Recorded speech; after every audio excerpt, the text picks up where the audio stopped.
Tous ensemble pour le retour rapide de la stabilité au Mali. C'est l'ambition affichée par les leaders religieux musulmans. Ils viennent d'initier un forum national qui porte sur le rôle de l'amunissement dans notre pays. Et c'est le chef de l'État, Ibrahim Boubacar Keïta, qui a présidé la cérémonie d'ouverture. Élection législative en commune 5 du district de Bamako. Ils seront 2 candidats à s'affronter le 21 juin prochain. Il s'agit de Jacqueline Marinana du RPM et de Boubou Diallo de l'URD. Ces résultats ont été proclamés par la Cour constitutionnelle. On écoutera au cours de ce journal Manan Sadanyugo, le président de la Cour constitutionnelle. Un tour à l'école dans cette édition pour constater le démarrage effectif des examens de brevet de techniciens. Le ministre de l'Éducation nationale a donné le coup d'envoi ce matin au centre secondaire Django Magassi Tunkara de Kati.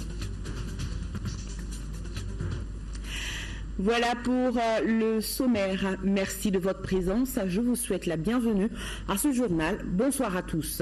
D'abord, un mot de l'agenda des audiences de Koulouba, 2 personnalités reçues par le président de la République. Il s'agit de l'ambassadeur d'Arabie Saoudite en fin de mission et celui de la Fédération de la Russie. Si le premier est venu pour dire au revoir et remercier le peuple malien, le second, quant à lui, a parlé de raffermissement de la coopération Mali-Russie dans différents domaines d'activité. Et Khadija Toukoni nous en parle. Après la signature de l'accord d'Alger le 15 mai dernier, le pays de Vladimir Poutine est venu réitérer son soutien au peuple malien. Nous avons évoqué plusieurs sujets traitant de grands problèmes internationaux et surtout la situation au Mali, le contexte que vous connaissez avec les efforts entrepris de l'ONU, avec la prochaine signature de l'accord de la paix, et puis prochaine réunion du Conseil de sécurité pour le renouvellement du mandat de la MINUSMA. Nous avons évoqué également, et c'est normal aussi, certains aspects de notre coopération bilatérale, qui est historique, qui nous lie depuis plus de 50 ans et qui est mutuellement enrichissante. Et voilà, nous avons rassurer l'un et l'autre qu'on va continuer dans la même lancée, on va défendre la justice, le droit et la vérité dans les affaires internationales, on va y rester fidèle, tout comme on va rester fidèle à notre amitié traditionnelle et historique. Nous aidons à former les spécialistes de différentes spécialités militaires, de la police, de la gendarmerie. Il y a cette année une 50aine officiers, sous-officiers maliens qui sont allés aux études dans différents établissements de Russie. La Fédération de la Russie entend consolider davantage la relation Mali-Russie dans le domaine de la santé et de l'éducation. Nous accueillons une vingtaine d'étudiants donc dans différentes spécialités aussi. J'ai évoqué chez le président la prochaine venue d'un lot important de l'aide humanitaire médicale, spécialement destinée à l'hôpital Gabriel Touré. Auparavant, le chef de l'État avait reçu l'ambassadeur de l'Arabie Saoudite en fin de mission dans notre pays. Je suis venu dire au revoir au président de la République et le remercier, ainsi que le peuple malien et son gouvernement, pour toutes les facilités qui m'ont été accordées et qui ont facilité mon séjour ici et ma mission. L'ambassadeur de l'Arabie Saoudite dit garder de bons souvenirs de notre pays et lui souhaite une paix durable. Le président de la République était, vous le savez déjà, à Rome, en Italie. Sur place, Ibrahim Boubacar Keïta a rencontré nos compatriotes, occasion de prendre connaissance de leurs préoccupations, mais aussi occasion pour le chef de l'État d'apporter des nouvelles du pays, compte rendu de nos envoyés spéciaux, Modibo Mariko et Dembawan. L'Italie, un pays d'Europe du Sud avec une population de 59,83 millions d'habitants. Aux côtés de cette population italienne vivent aussi des Maliens. Les structures italiennes de gestion des immigrés comptent 10 000 de nos compatriotes contre 3 000 officiellement recensés par l'ambassade du Mali à Rome. Le président de la République, pendant son séjour dans la capitale italienne, a tenu à échanger avec eux pour prendre connaissance de leurs préoccupations loin du pays et par la même occasion leur apporter les nouvelles fraîches du Mali. En Italie, selon le président du Conseil des Maliens, Souleymane Sylla, ils sont préoccupés par l'acquisition des logements sociaux et la gestion du flux migratoire venant de la Libye. Autre préoccupation de nos compatriotes, la prise en compte de la réciprocité des impôts entre l'Italie et le Mali pour leur permettre de bénéficier des avantages de la retraite une fois de retour au bercail. Parmi les problèmes des Maliens, il y a aussi le coût de la communication entre le Mali et leur pays d'accueil qui leur revient très cher comparativement à certains de nos pays voisins. En Italie, les Maliens rencontrent aussi des problèmes dans les recensements, les RAVEC ne disposant que d'une seule machine pour tous les pays.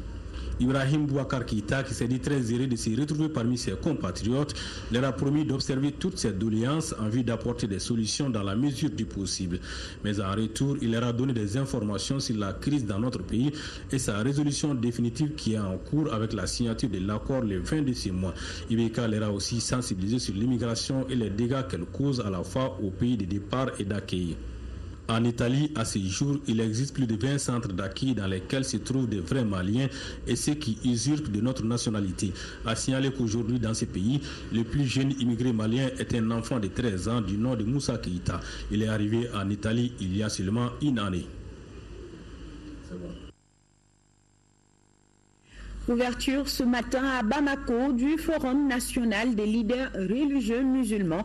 La rencontre porte sur le rôle de la MUNISMA dans notre pays. Ce débat se tient dans un contexte de processus de paix au Mali. L'initiative vise à soutenir les efforts en cours pour le retour rapide de la stabilité dans le pays. Ibrahima Traoré.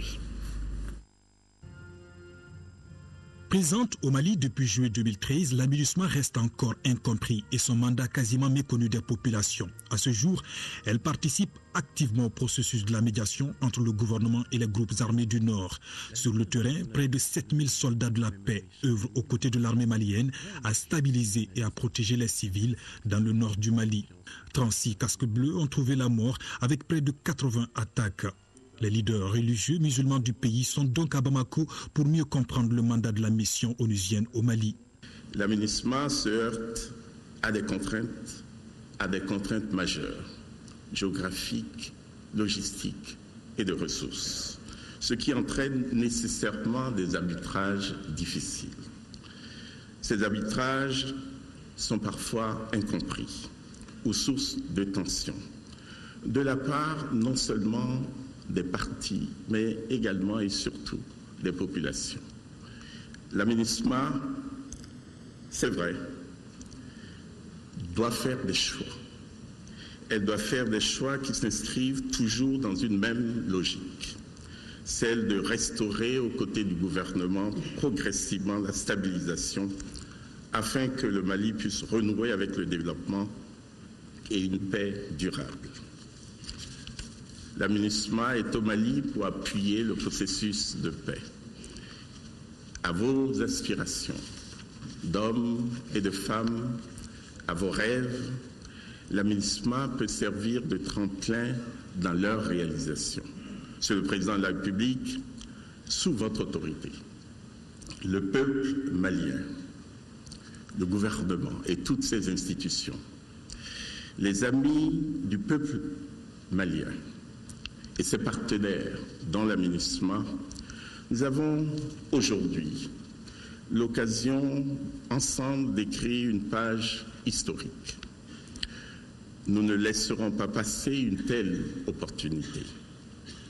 Nous travaillerons tous en synergie avec l'ensemble des acteurs nationaux et internationaux, car le Mali est une terre d'avenir où l'impossible devient possible.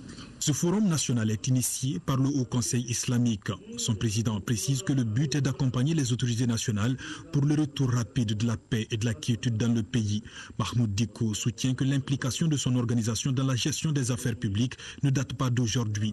Le Haut Conseil islamique, ajoute-t-il, n'a d'autre agenda que de servir le Mali. Cette implication des hommes de la foi dans la gestion des questions d'intérêt général est un legs ancestral. Tous ont défendu, souvent au prix de leur vie, l'honneur et la dignité de cette grande nation que le Mali. Monsieur le Président de la République, chef de l'État, le Haut Conseil islamique du Mali, je dis, ne se trompe pas du tout du rôle, ni du combat, ni de l'adversaire. Notre rôle, nous le savions. On ne confond jamais les rôles. Ce rôle-là, on le joue tout en tenant compte du choix que le peuple malien souverain a fait. Ce choix-là, c'est le caractère républicain, démocratique, laïque de notre pays. Tout ce que nous faisions, nous tenons compte de ce caractère-là et nos actions vont dans ce sens. Nous voulons vraiment que cela soit compris. Nous pensons que c'est une occasion solennelle pour le dire très clairement que nos actions rentrent dans ce cadre. Nous sommes là aux côtés des autorités légitimes de notre pays pour essayer de relever ces différents défis que je viens de souligner. Ce forum national des leaders religieux musulmans sur le rôle de la MINUSMA dure 2 jours.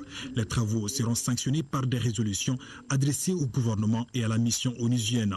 Une mission dont le mandat doit être réexaminé et prolongé par le Conseil de sécurité de l'ONU courant juin 2015.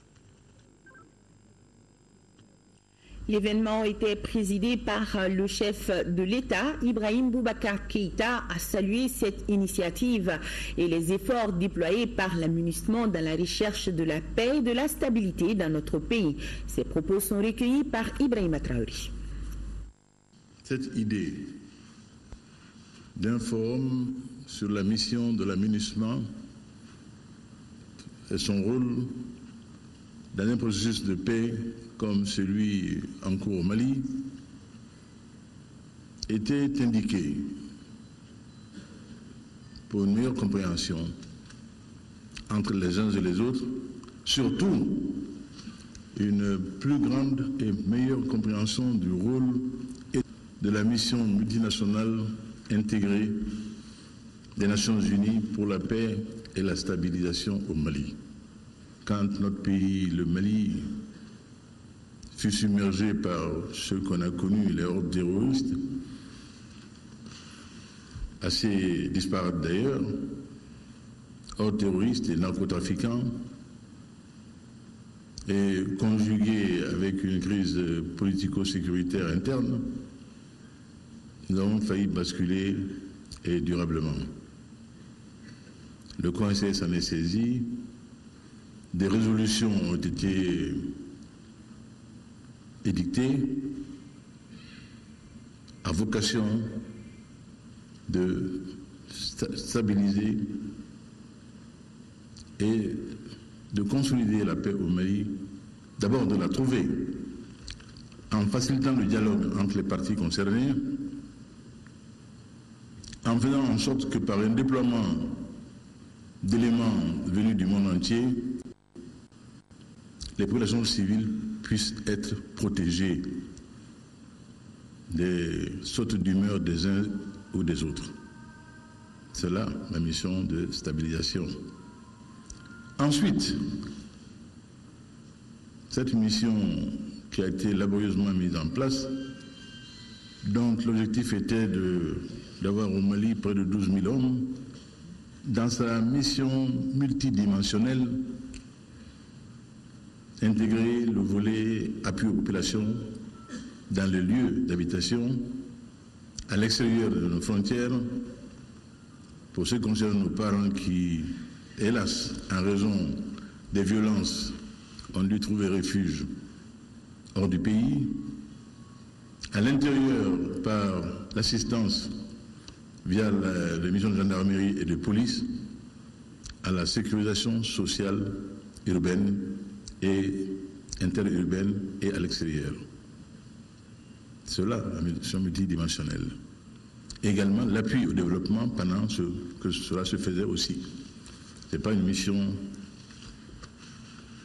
de violence armée, ce n'est pas une mission d'interposition, ce n'est pas une mission à vocation de venir aider le Mali à lutter contre, mais d'aider le Mali à faire en sorte de se retrouver au-dedans et de recommercer avec lui-même la part de lui-même qui est encore dans l'incompréhension et sûrement dans l'erreur.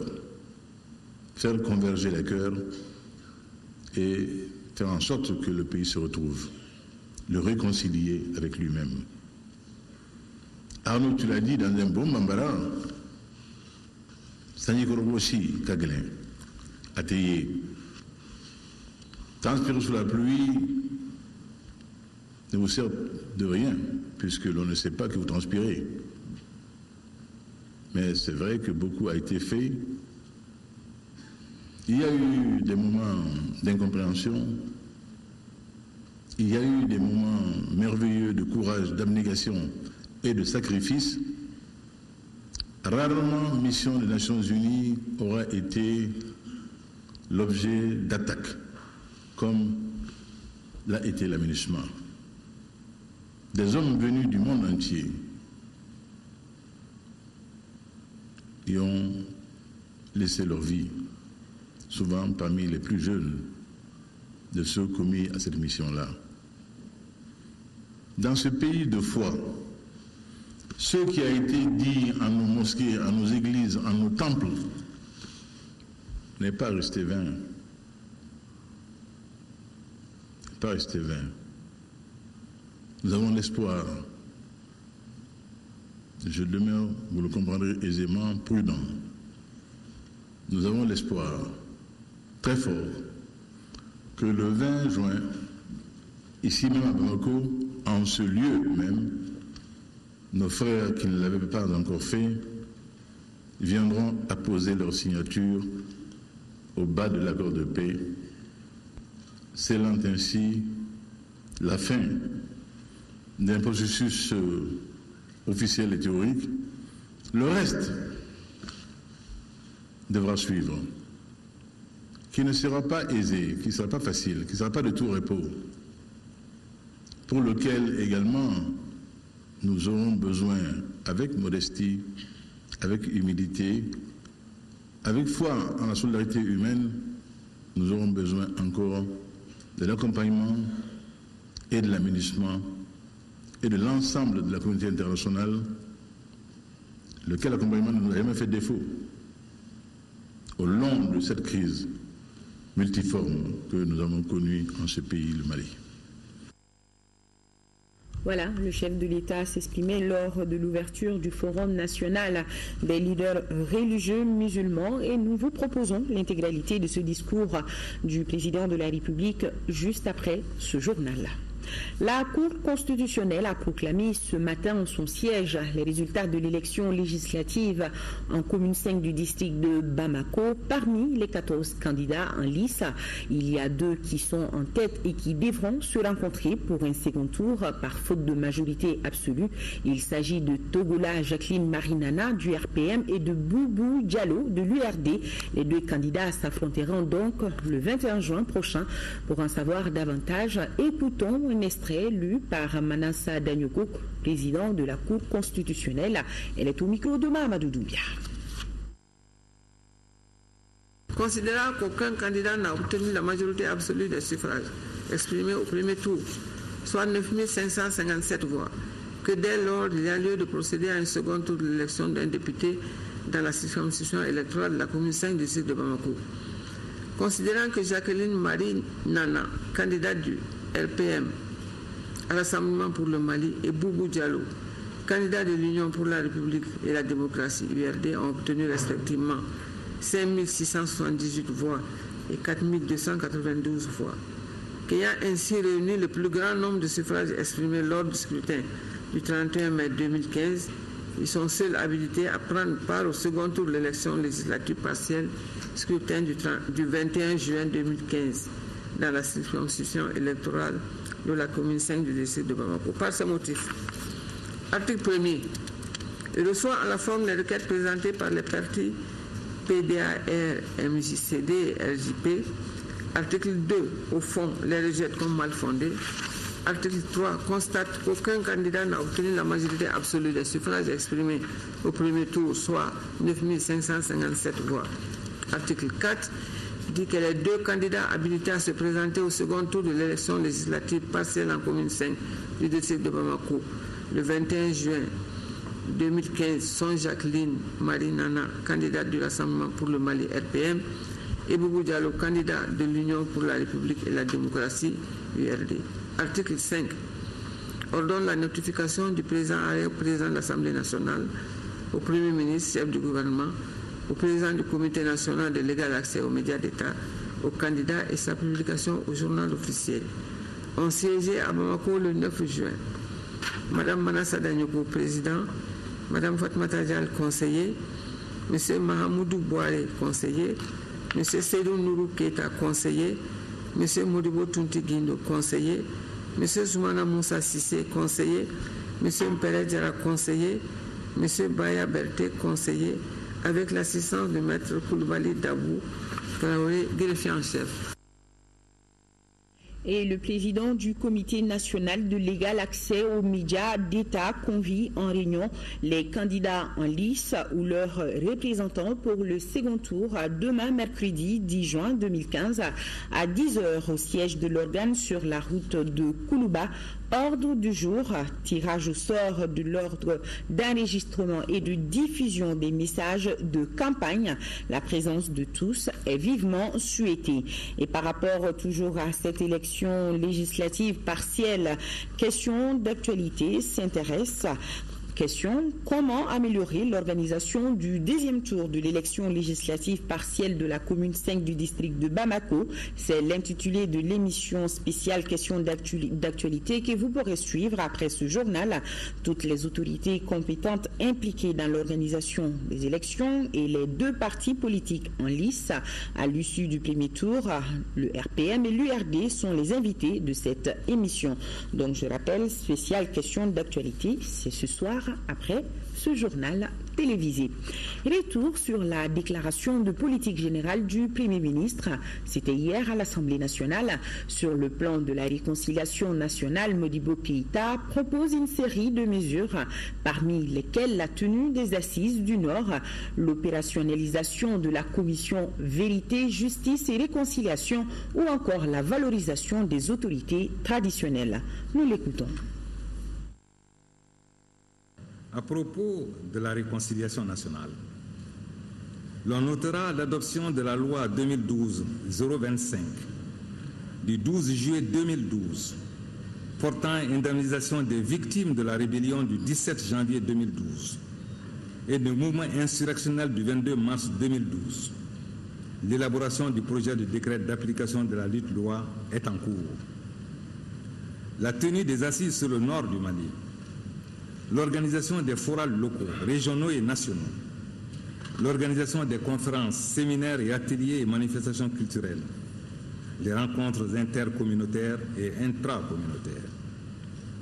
Faisant suite à la signature de l'accord de paix, le gouvernement s'attellera à l'opérationnalisation de la commission Vérité, Justice et Réconciliation, l'organisation de la conférence d'entente nationale, et l'élaboration d'une charte nationale pour la paix, l'unité et la réconciliation nationale, la valorisation du statut des autorités traditionnelles. Le plan de la décentralisation et la régionalisation, l'une des propositions phares de Modibo Keïta est le transfert de 30% des recettes fiscales de l'État aux collectivités d'ici 2018, suivant le Premier ministre. Dans ce sens, le gouvernement s'attellera à promouvoir le développement territorial équilibré des régions à travers la définition d'une orientation claire des modalités de mise en œuvre de la régionalisation. Améliorer la qualité des services rendus par les collectivités territoriales. Renforcer l'accompagnement de l'État, notamment par un meilleur exercice de la tutelle administrative. La généralisation de la signature des contrats plans avec les collectivités régions. La poursuite et l'accroissement des transferts de ressources aux collectivités territoriales et l'opérationnalisation des agences de développement régional. Relire les textes relatifs au statut du district de Bamako pour en faire une collectivité territoriale unique afin d'améliorer la gouvernance. Accroître le financement de la décentralisation selon un mécanisme de transfert de 30% des recettes fiscales de l'État aux collectivités territoriales à l'horizon 2018. Encourager et promouvoir le financement sur les ressources propres des collectivités en complément de celui assuré par l'État. Assurer la pérennité du financement des activités de formation du centre de formation des collectivités territoriales. L'ambassadeur de la République d'Afrique du Sud est en fin de mission dans notre pays. Ce grand ami du Mali a eu les honneurs de la République. Le ministre des Affaires étrangères lui a offert aujourd'hui un déjeuner d'adieu. Nous, Sissoko, était sur place. L'ambassadeur de la République d'Afrique du Sud au Mali et doyen du corps diplomatique est en fin de mission dans notre pays. Diplomate chevronné, Rantobeng William Mokou a œuvré 7 ans durant au renforcement de la coopération bilatérale entre notre pays et la nation arc-en-ciel. C'est pourquoi le représentant sud-africain a été élevé au grade de commandeur de l'ordre national à titre étranger par les plus hautes autorités. Vous avez assumé avec talent et efficacité votre noble mission, contribuant ainsi au renforcement des excellentes relations d'amitié et de fraternelle coopération, en témoigne l'intérêt tout particulier accordé aux manuscrits de l'Institut des hautes études et de recherche islamique Ahmed Baba de Tombouctou. Par ailleurs, l'aide humanitaire apportée par votre pays suite à la crise intervenue au Mali en mars 2012, plus qu'un geste de solidarité, est une parfaite illustration de l'excellence de notre coopération bilatérale. Le récipiendaire se réjouit de faire valoir ses droits à la retraite au Mali, un pays d'histoire et de grands hommes. J'ai été nommé par Madiba Mandela, premier ambassadeur de l'Afrique du Sud démocratique et libre. J'ai terminé donc en but ma carrière dans le pays de Modibo Keïta. Le président Modibo Keïta, comme un autre président appelé affectueusement Ibeka, qui a réussi à ramener la paix au Mali. Nambe Mali, président ni Gornois, Ani Maline Ben Fo, à la cabinet Kenya Sabati Manila. En guise de reconnaissance des efforts consentis dans l'exercice de sa mission, un Tiwara a été décerné aux diplomates sud-africains.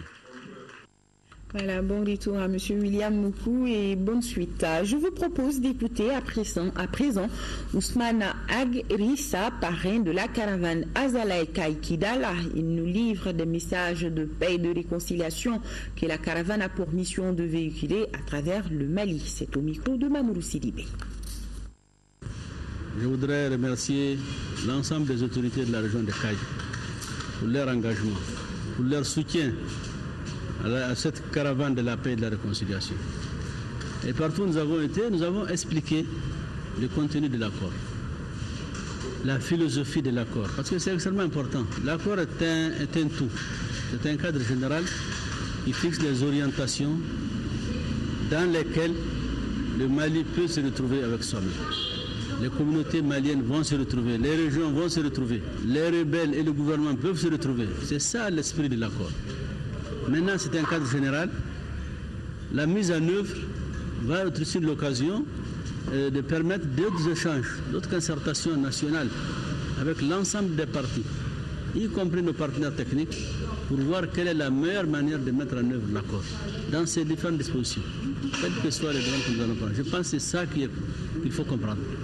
Nous avons aussi expliqué que l'accord est une sorte de manifestation de la solidarité nationale entre les Maliens eux-mêmes. Solidarité du gouvernement, solidarité de la nation malienne envers les régions du Nord. Je crois que ça aussi c'est une dimension de l'accord qui doit être comprise et acceptée par l'ensemble des Maliens.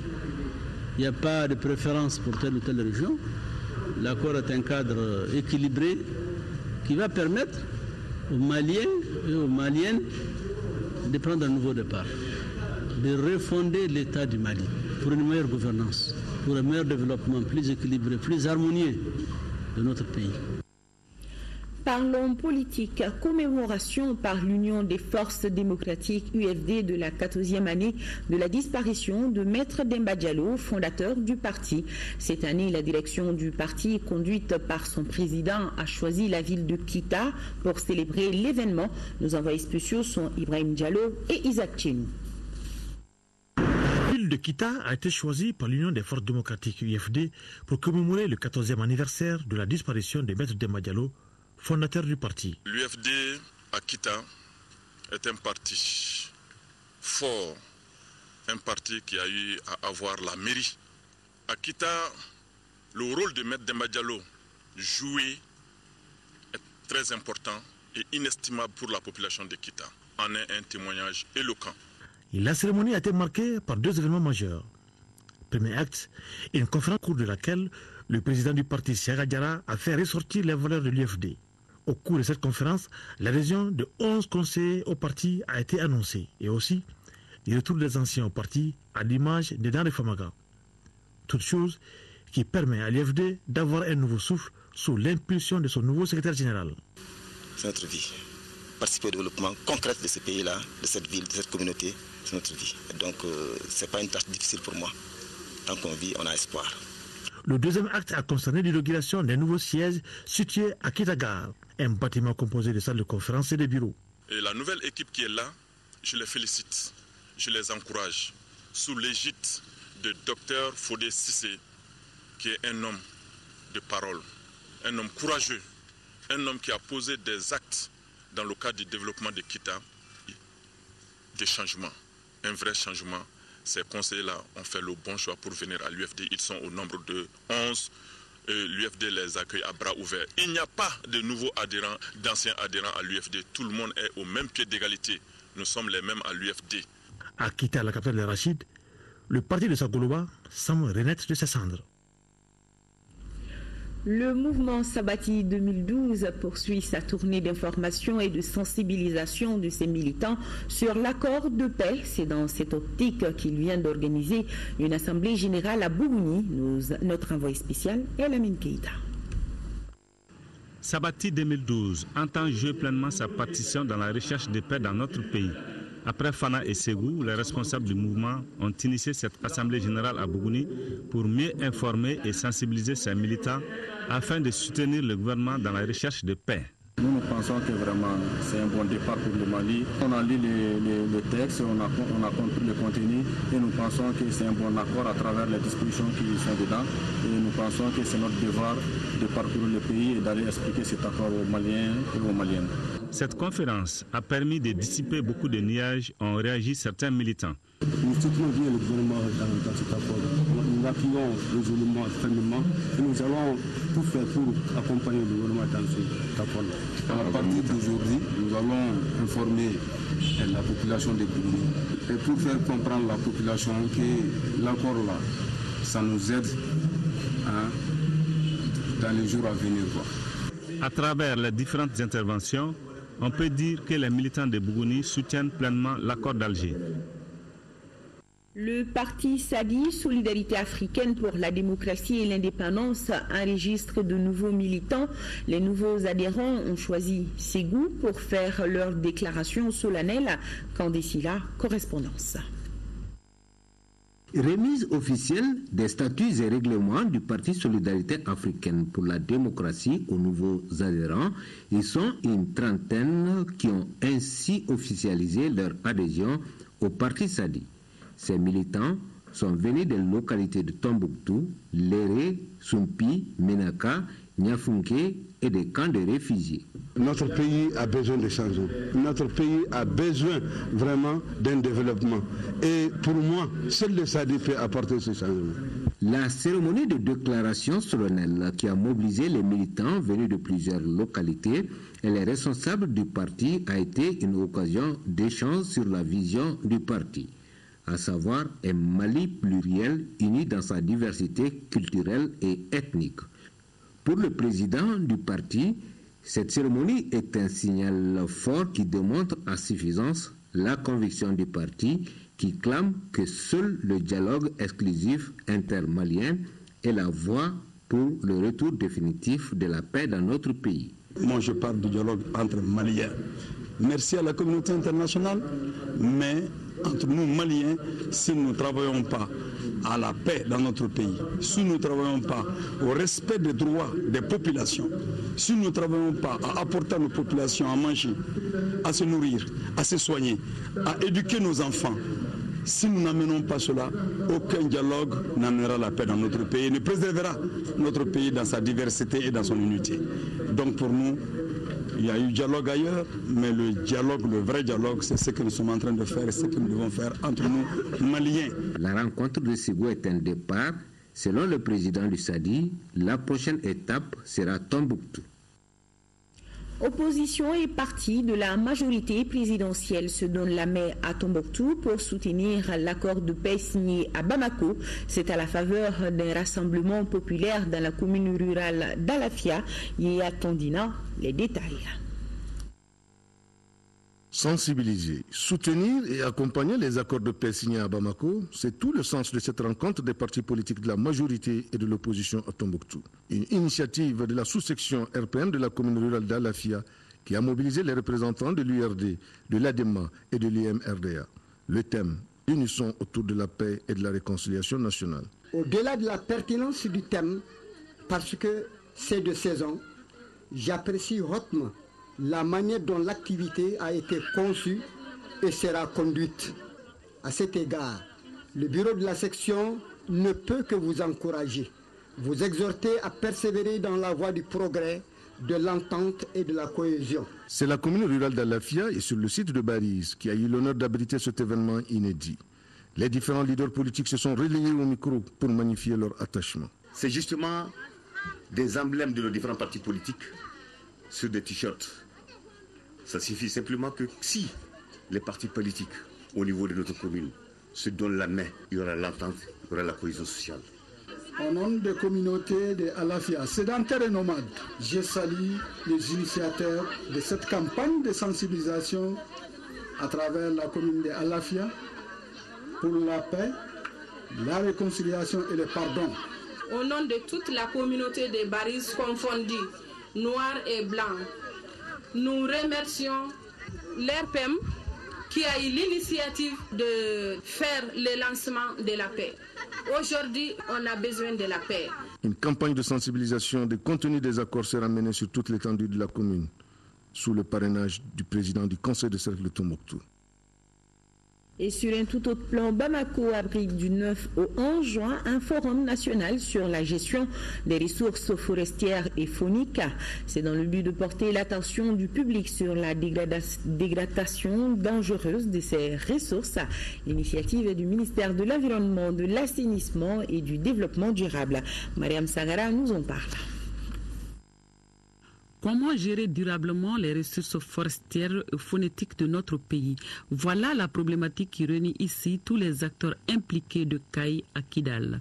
C'est d'ailleurs l'équation la plus complexe que doit résoudre la direction des eaux et forêts avant qu'il ne soit trop tard. Ces ressources de nos intérêts et de notre survie sont à présent confrontées à différentes contraintes, parmi lesquelles je cite entre autres l'exploitation minière, la faiblesse des allocations budgétaires, la forte utilisation du bois et du charbon de bois comme énergie domestique, l'itinérance de l'agriculture et les défrichements, la pression pastorale, les feux de brousse, le laxisme dans l'application des textes, les effets néfastes des changements climatiques. Les ressources forestières au Mali présentent un tableau désolant. Des mesures urgentes doivent sortir de ce forum pour stopper la machine destructrice.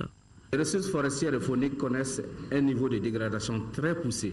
Cette pression sur les ressources forestières et fauniques s'accroît de jour en jour à cause de la paupérisation grandissante des populations rurales, dont la plupart tirent l'essentiel de leurs revenus de l'exploitation des ressources forestières et fauniques. Actuellement, la plupart des paysans, ainsi que certains opérateurs économiques ayant le sens du gain facile, se sont reconvertis en exploitants forestiers. Avec l'appui de la SIED, partenaire privilégié du ministère de l'Environnement, l'espoir est encore permis. Et c'est ce message que les jeunes du groupe nommé Espoir donnent à travers un sketch bien inspiré pour la protection des ressources forestières et phonétiques au Mali. Fin des travaux du séminaire d'information sur le cycle des projets financés par la Banque ouest-africaine de développement. La rencontre organisée par la BEAD a permis aux journalistes économiques de comprendre les missions de la banque afin de mieux les relayer aux populations. Béli Koné. Les banquiers et hommes des médias sont rentrés tous satisfaits des résultats des travaux de 2 jours. Les thèmes débattus étaient une préoccupation des responsables de la Banque ouest-africaine de développement. Ce séminaire, le premier de ce type que nous organisons au Mali, vient ouvrir une nouvelle page de coopération entre la banque et l'association des journalistes économiques. Votre association est le relais privilégié pour sensibiliser et pour apporter l'information au public sur la BOAD, sur ses activités et l'impact de ces activités sur la vie au quotidien de nos populations. Et c'est pour cela que nous nous réjouissons de votre engagement à nos côtés. Premier du genre, cette rencontre a été une véritable opportunité saisie par les participants. On a eu beaucoup d'informations sur la BOAD. La BOAD, qu'est-ce qu'elle fait et quel genre de projet elle finance. Et ces projets, nous avons su que ce n'est pas n'importe quel projet que la BOAD finance. C'est des projets qui sont conçus. Les promoteurs consultent d'abord la BOAD avant la mise en œuvre, avant le financement. Et on a compris aussi que la BOAD peut financer jusqu'à 50% les projets. Ces projets peuvent être publics comme privés. Vraiment, c'était riche comme expérience. Ce séminaire, pour nous, journalistes économiques, ça nous a été d'un apport très important parce qu'il y a des notions, des terminologies dans le monde des finances qu'on ne maîtrisait pas. Et donc cette initiative de la BOAD nous a beaucoup aidés. Les hommes des médias félicitent les progrès réalisés par la Banque ouest-africaine de développement au Mali. C'est à Kati que le ministre de l'Éducation nationale Keneko Edi Barthélemy Togo a donné le coup d'envoi des examens de brevet de techniciens. Sitôt au centre secondaire Django Mapessi Tunkara de Kati. Lamine Keita, compte rendu. Arrivé au centre aux environs de 7h50, le ministre de l'Éducation nationale a d'abord visité le bureau du président du centre.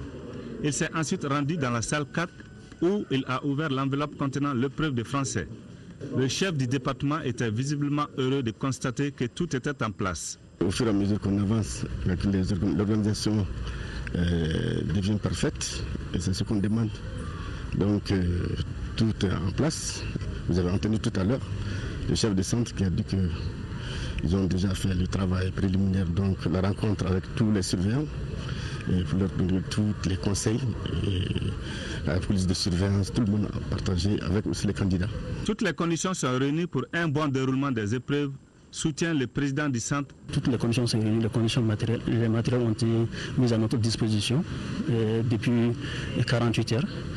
Le centre a été approvisionné de papier brouillon, de feuilles d'examen, de petits matériels, de ciseaux, des scores pour les affichages. Et de la liste et des feuilles de margement pour les candidats. Donc tout est là.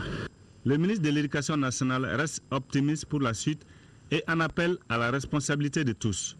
C'est ce que nous tentons de faire passer depuis pratiquement 2-3 mois, que nous sommes en préparatif même des examens, à savoir que les gens rompent avec l'habitude qui est de passer par la triche, par la fraude.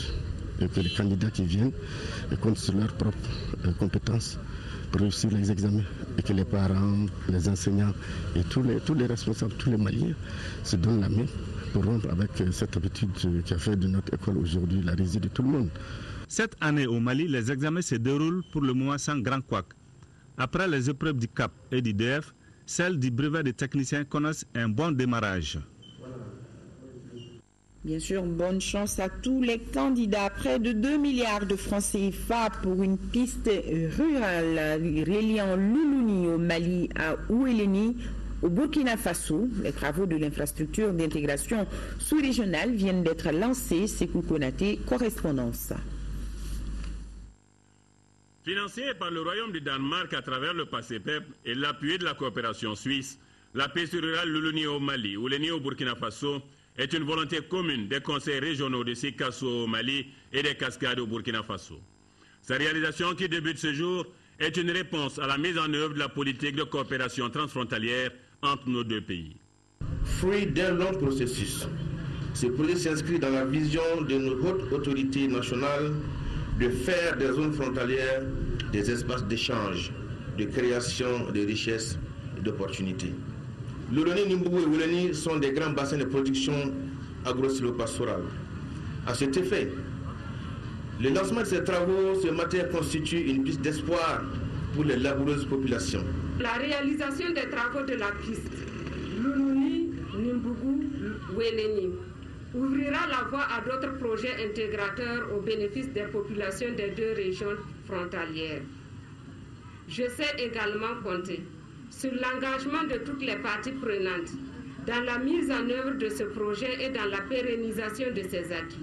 Longue de 36 km 800, la piste qui sera fonctionnelle dans 4 mois coûtera près de 2 milliards de francs CFA. Nos hautes autorités tiennent beaucoup à la notion de pays frontières et le contenu des pays frontières, des pistes du genre, des ouvrages du genre font partie, en plus des autres infrastructures de base.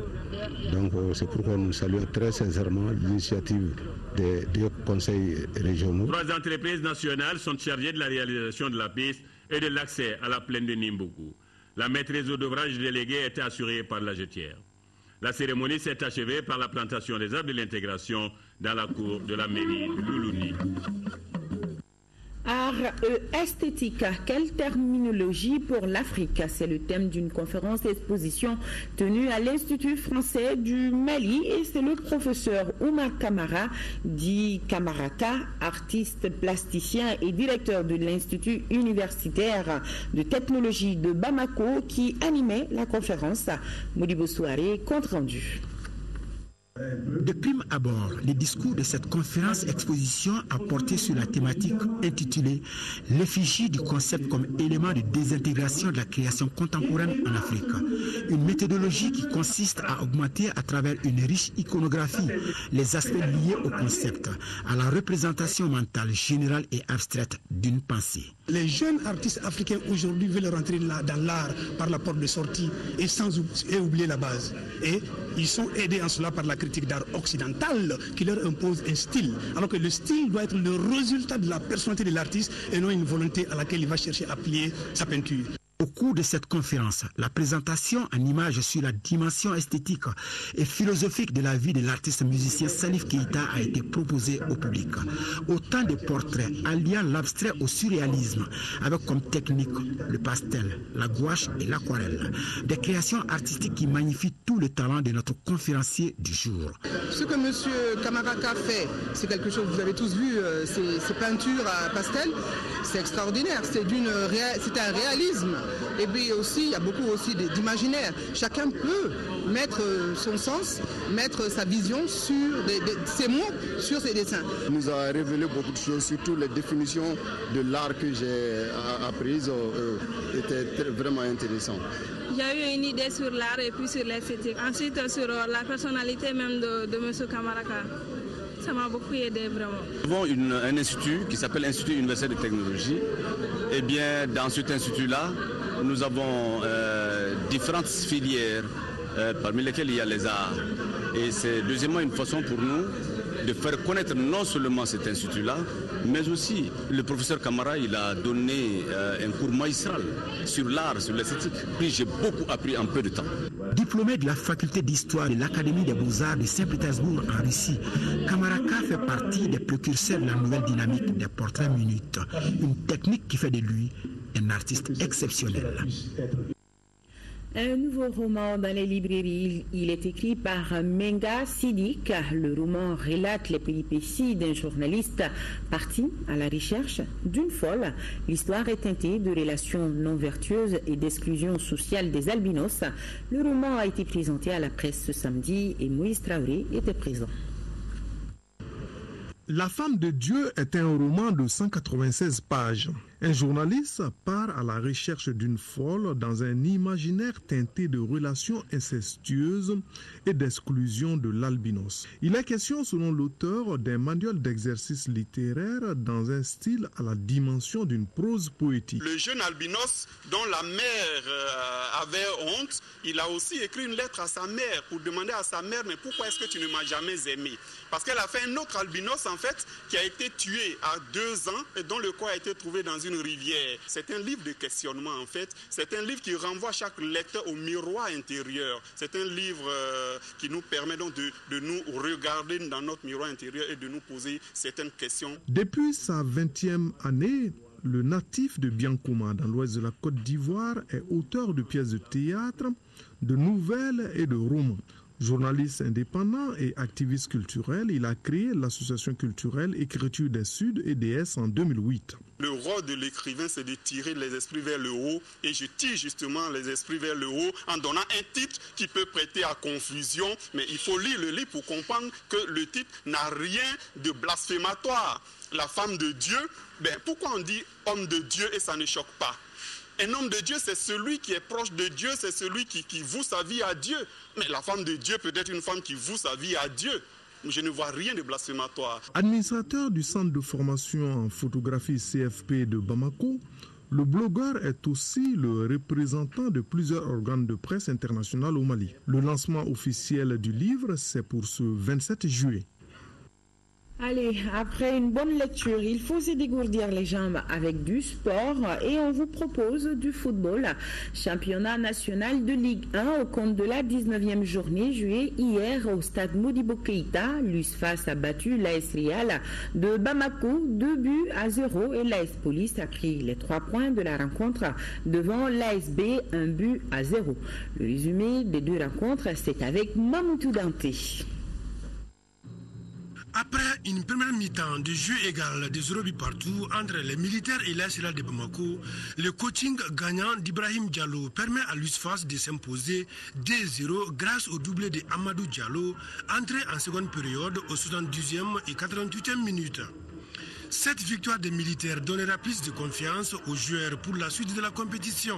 Ce sont les garçons d'abord que je dois féliciter, qui ont accepté de souffrir en début de saison, que maintenant que le travail ça commence à porter fruit. On a de la peine à décoller, c'est une très bonne équipe aussi. Et énormément, il y a énormément de choses qui se passent qui font que c'est compliqué réellement. Maintenant, moi je ne désespère pas, je pense qu'on perd un match de football. Et il faut voir cette situation de façon positive. Après, il faut continuer réellement à pousser. Les Noirs et Blancs de Bamako doivent encore réorganiser leur jeu pour se repositionner dans la Ligue 1. Avec sa série de victoires, l'USFAS semble bien parti pour une merveilleuse fin de saison. En seconde affiche, l'unique but de la rencontre a été inscrit par Seydou Mariga de l'AS Police en jaune à la 74e minute après une première mi-temps de 0 but partout face à l'ASB. La victoire, ça a été difficile de dire, mais au bout du compte, au bout du rouleau, on a eu satisfaction. Chaque fois, moi je commence le match difficilement.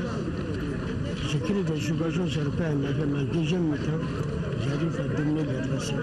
J'ai eu à peu près 2 occasions nettes. C'est pas moi qui va rentrer à la place des joueurs pour marquer. L'association sportive de Bamako, l'ASB, a encore le temps de se ressaisir lors des prochaines journées de la Ligue 1. Et notez ces rendez-vous football toujours 8e de finale de la Coupe du Monde des moins de 20 ans.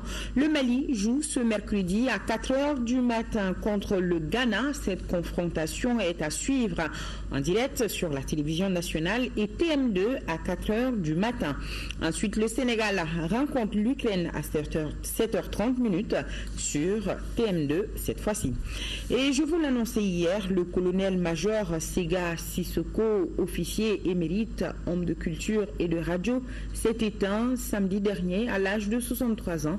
Ancien directeur du musée des armées, Sega Sissoko était une personne ressource incontournable pour le RTM à l'occasion de la célébration des fêtes nationales comme le 22 septembre, fête de l'indépendance, ou le 20 janvier, fête de l'armée. Il a été conduit à sa dernière demeure au cimetière de Kalabankoura, Fademba Keïta. La mort n'épargne personne, même ceux qui servent de référence pour la nation. Le colonel-major Sega Sissoko, de son cursus scolaire à sa vie professionnelle, reste le personnage emblématique de la 6e promotion de l'école militaire interarmes EMIA de Kati, aujourd'hui appelée Prytanée militaire de Kati. Un des premiers élèves de l'école fondamentale de Sadiola et de l'école de la banlieue de Caille, le brillant étudiant eut un parcours sans faute du lycée à l'école normale supérieure. Passionné pour le métier des armes, il suivit sa formation d'officier à l'école militaire interarmes, d'où il sortit avec le grade de sous-lieutenant le 1er octobre 1975. Toujours conscient de la valeur de son serment, il gravit très vite les échelons. Au terme de cette première phase de formation, le jeune Sega est nommé au grade de sergent pour compter du 1er juin 1973 et fait partie de la 5e promotion des élèves d'actifs de l'ENIA. La 5e promotion a été baptisée du nom de l'intrépide Babemba Traoré de Sikasso, dont l'officier Sega Sissoko s'inspirera toute sa vie. Au regard de ses qualités intellectuelles, le jeune lieutenant est détaché à l'école militaire interarmes de Kati comme instructeur permanent de la 7e promotion avant d'occuper successivement les fonctions de commandant de la 372e compagnie de transport et d'entretien CTE de Kati pour compter du 1er juin 1982, commandant de la 124e compagnie nomade d'Anderamboukan en 1983, et au regard de sa connaissance du milieu et des hommes, il est affecté à nouveau à Kidal comme chef d'arrondissement de Bouraïssa. Ces chefs hiérarchiques n'ont pas attendu ce jour pour reconnaître ses mérites. Les quelques promotionnaires encore vivants que nous sommes à cette cérémonie de revoir, nous sommes fiers d'avoir cheminé auprès de ce bel esprit qu'a été Sega Sissoko. Le premier colonel-major pour compter du 1er janvier 2011.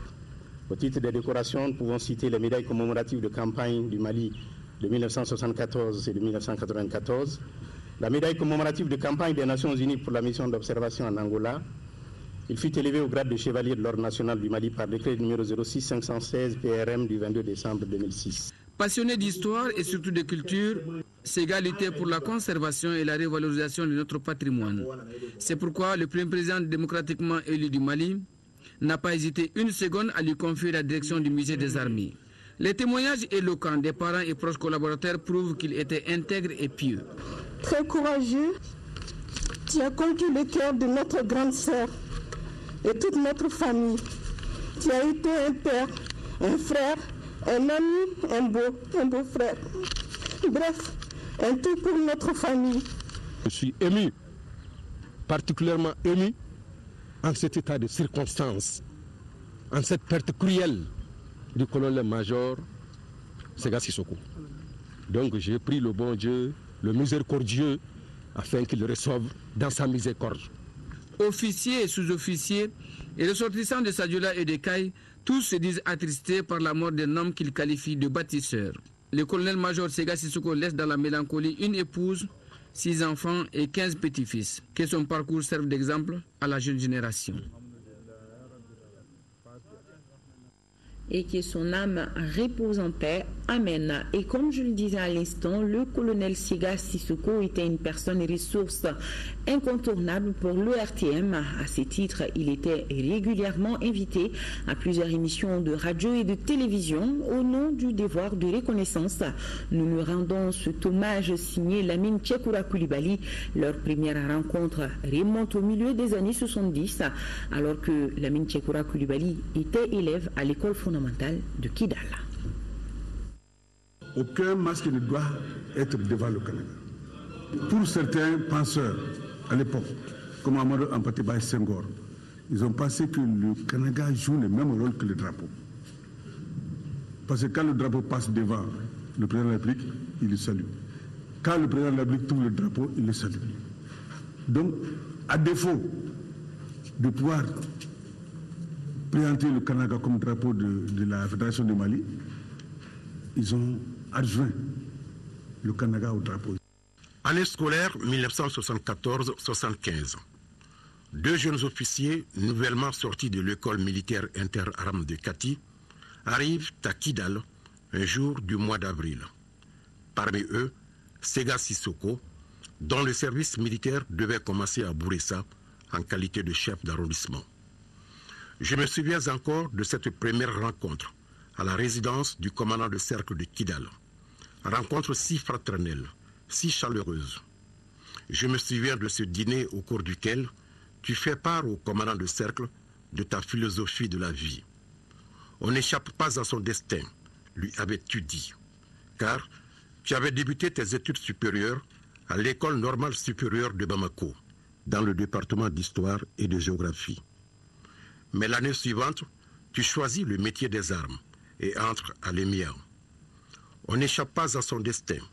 C'est cette même phrase que je tiens de toi, que je te rappellerai 30 années après, quand je te retrouve au musée des armées, à la tête d'une équipe civilo-militaire, équipe chargée de procéder, entre autres, à la collecte et au traitement de l'histoire nationale, se rapportant aux armées de nos anciens royaumes et empires.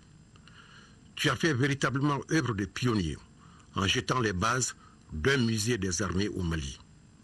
Ainsi, Nous devons à ce musée une large part de nos connaissances sur l'organisation militaire de ces royaumes et empires du Mali, leur fonctionnement, leur stratégie de défense, leur armement et leur évolution dans le temps. Tu faisais de l'histoire sans jamais accepter le titre d'historien, par modestie certainement, me rappelant toujours à César ce qui est à César. Mais tu le savais, comme moi d'ailleurs, à des non-spécialistes de la discipline, nous devons parfois beaucoup de choses sur notre pays, à l'image de Maurice Delafosse, administrateur colonial, qui nous renseigne énormément de choses sur le Haut-Sénégal-Niger. Ta contribution à la célébration du cinquantenaire de l'indépendance de notre pays, tes multiples interventions sur les antennes de la radio et de la télévision nationale, desquelles nous tenons une partie intéressante de nos archives à l'ERTM sur la naissance et l'évolution de l'armée malienne, la coopération militaire, etc., nous signale, Séga, que tu étais bien dans le sillage des grands historiens dans ce pays. Les professeurs Bakary Kamian, Jean Bosco Konaré, Doulaye Konaté, Boubacar Séga Diallo, Drissa Diakité, pour ne citer que ceci.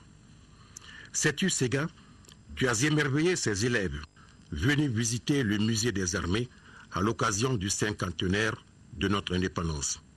Et quand leur encadreur, le proviseur en l'occurrence, te dit merci à l'issue de la visite guidée, tu lui réponds plutôt. C'est à moi de vous remercier, car celui qui répond est inférieur à celui qui questionne. Un proverbe indien que tu as partagé ce jour avec ton auditoire. Je suis d'ailleurs sûr que chacun d'eux a en mémoire cette leçon d'humilité que tu as partagée avec eux. Tu étais modeste, Séga. Ton ambition, témoignons-le ici, était d'approfondir tes connaissances sur l'histoire de notre pays et de les partager avec le plus grand nombre, juste pour le plaisir de l'échange, sans aucun souci de célébrité, de recherche à tout prix de la gloire, du galon. Pour ma part, un remords me chagrine en ce moment, car ce qui aurait pu être, je l'imagine, ton dernier projet, ta toute dernière volonté, ne sera pas réalisée de ton vivant. Un jour, sur ton lit d'hôpital, tu m'as appelé au téléphone en me disant que nous devons réaliser un reportage sur le carré de l'armée, sis à Sotuba. Tu estimais que ce lieu de mémoire était méconnu et que la symbolique devait être sue des Maliens. La mort, contre laquelle tu te battais, t'a finalement emporté, après de longs mois de souffrance. Mais rassure-toi, Séga, tu as rempli ton existence. À présent, il ne nous reste qu'à implorer la grâce de Dieu. Que la mort soit une délivrance pour toi, que ton exemple soit sanctifié.